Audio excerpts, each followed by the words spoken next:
In the strategic context for Vopak Terminals Australia is really to make sure that we utilize innovation and technology in whichever shape or form it exists to further our longer term objectives of productivity, efficiency and overall service provision.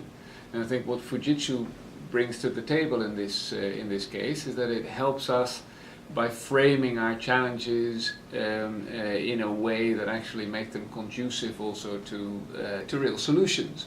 So the design thinking concept, where we are basically challenged to frame the opportunities that we see in broader questions, that really helps us to look at stuff not as already pre-made solutions, but as potential future developments.